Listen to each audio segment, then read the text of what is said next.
Yolan Trun, welcome to another exciting day in our galaxy. And today I quickly want to talk about Capture Season 4. Of course, it's about territories. It just started, and as you can see, some colors you can see here already, but there are still a lot of blank spots. And I think that's a good time to talk about this, including the battle pass, of course. But before I get into the topic, I just want to say, if you're not a subscriber of my channel yet, but do like my videos, then please do subscribe to my channel. And when you do, also click this little bell and all notifications so you'll be notified when another video comes out. But now let's quickly recap some basics of territory capture and how it started again. You see there are 1, 2, and 3 star territories, as I used to call them. It's grade 1, 2, and 3. But the important thing is that every alliance that wants to capture territories has to start with a 1-star territory. For example, here there's a free one with Saldati. Only if you have a 1-star, you can go for another territory next to it. But there's one most important rule that must also not be forgotten. It's not only important that you have a direct border with the next territory you're going for. Like here, for example, Bolari has a border with Saldati. But you still cannot go for Bolari, even though it's a 2-star territory, you have a 1-star, and you might think, well, we take that one next. Because there's one essential thing missing, you also need a direct warp lane or warp path connecting those two territories as well. So the border is not enough. You cannot go from Saldati to Bolari. You would have to take Briach first, because you see there is one of those warp paths between Saldati Alpha and Briach Beta. And that's what you need. And after that, you could go for Bolari. But you cannot go from Saldati to Bolari. That's something you have to keep in mind when you're planning at least your territory action. It doesn't mean that you can do that because you don't know what the other alliances will do, at least in the most cases. And then you still have to have a plan in your mind, what you are intending to do as an alliance. The stronger the alliance, of course, the easier it is to follow up through that plan. But sometimes you will have to shift places. I've seen that several times. I've done that several times already, that I switched from one attempt to the next one on a different part of the map. And it's really depending on the strength of the alliance and, of course, how many people show up. But the majority of the alliance members should show up, because it gives you a lot of advantages. Let's have a quick look here at the territories. They don't only bring a certain kind of resources that you can mine there, like isogen, or in this case like crystal in different qualities. It also brings the territory services, and now we have a lot of services here. Let's quickly have a look at our current ones. We are not finished yet with that, and in a few hours after filming this video, for example, I have to interrupt my filming and then go to another takeover. But for example, here in Tegan, we have the sarcophagus material forges with the upgrade material, but we also have an armor enhancer. We have Surex particles, and there are different particles in different parts of the map. And we have a Meridian construction yard, and that's another thing. You can get blueprints for 3 different ships in the right territories. That's the Meridian. They made some changes here, and you can get them now in Season 4 in more territories, as far as I know.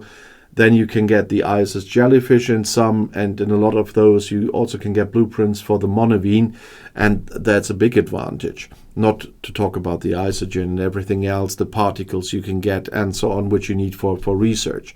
So of course you should give something back to your alliance and be there for the defenses of the territory, and in the first place for the takeover of the territories that your alliance wants to get. And so everybody should take part. But there's also a kind of more selfish reason to do that. And with that, we come to the battle pass and the season passes, and that's the territory capture pass we have now. You need to have your ships in an active takeover or defense of your alliance to score points for this season pass, and so there is also a selfish reason to indeed take part in your takeovers and defenses. In the battle pass, once again, we have a free path and an elite path. In this one, you get a lot of building materials and resources again. For example, you can see that you can get shards for Dr. Tiana, you can get those temporal disruptor parts for temporal artifacts, you can get building materials for your war room, for your holodeck, for your armory, for your Borg cube, for your command center, for your artifact gallery, now for District 56 as well, for your subspace relay. You can get parts or shards for artifacts. There's some tokens for that as well. There's forbidden tech in here. So there's a lot of reason why you want to take part in your takeovers and defenses. Then that was just the free part I was talking about. There's also, as I said, this elite path, although I'm usually not going for that. And that's once again the pricing, because the cheapest version to do the elite path is 60 euros here where I'm living, and there's nothing else in there except the season pass token that you need to unlock it, and that's all. So there's no bonus in there as well. So you can see here it's just the premium rewards, and that's it. And there's another one for 100 euros, and there's a little bit more stuff in here, but nothing that really excites me. I mean, the avatar, I think I even got it from no, I don't have it, but still, it's one of the new ones. But avatar is not making me get anything in the shop, and the rest that's in here is not very tempting for me. I mean, that's all stuff I get within a very short time in-game anyway, and so that's not tempting for me either. The only nice thing is the isolatic artifact tokens, but I get about 4,000 of those every day, or 3,000 of those every day, so that's not so tempting either. So I'm not going for the elite path, because I do it every time in the normal battle pass for the newest arc, but I usually don't do it for the territory. I did it once in the first one, but the second and third I didn't. I only do it here, for example, for Mirror Universe Part 2, I did that, but the price gain ratio is very much different. And especially now, for my German viewers, you know that I have a number of channels, and I opened 2 new ones because Star Wars Galaxy of Heroes started on PC as well, so there will be a lot of new players there as well. So I restarted playing that game as well for making videos on that for all the new players there. And there's a shop too, and now it came back to my mind how the pricing there was, and now I have a direct comparison between those two, and the price gain ratio there is quite a different one. So that made me think about some things I see here in the shop as well. And I really have to think about this anyway.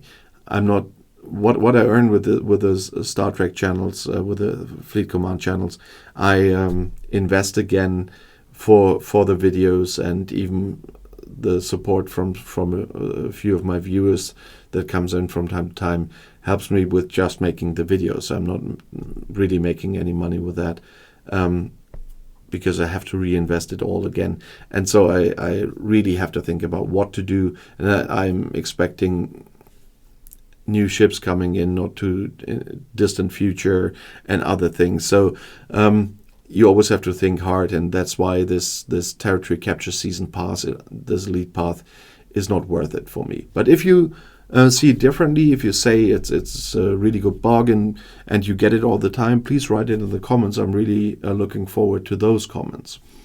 But nevertheless, We are in the territory season again. As I said, I have to be at another takeover a little bit later today, again with my crews, now with my mirror PvP crew, which I really like. You might have seen my video about this week. And so I'm really looking forward to it, because territory season is one of the two things where I really like PvP. That's in territories takeovers, and that's in incursion. In those two cases, I really like fights. I was in real epic fights on this server in territory takeovers already, and they are real fun. And in these two cases, as I said, I do like PvP. Not so much in some of the new events they put in to bring in more PvP into the game, because some asses just take this as an excuse to kill ships that don't even score points for them, just because it's PvP event, I'm allowed to. And that's just annoying. But in those two cases, territory takeovers and incursion, I do like it. I have fun with it. I'm looking forward to the next steps we are taking. We are not there at the end result where we want to be with our territory yet. So there will be more things to come. And of course, every week we have to defend those. And you can only take over or defend a territory at one certain date in a week, and that I forgot in the beginning. So let's have a quick look there as well, to look at the times. The times are always in the overview here. And in this case, it says next takeover in 4 days and 2 hours.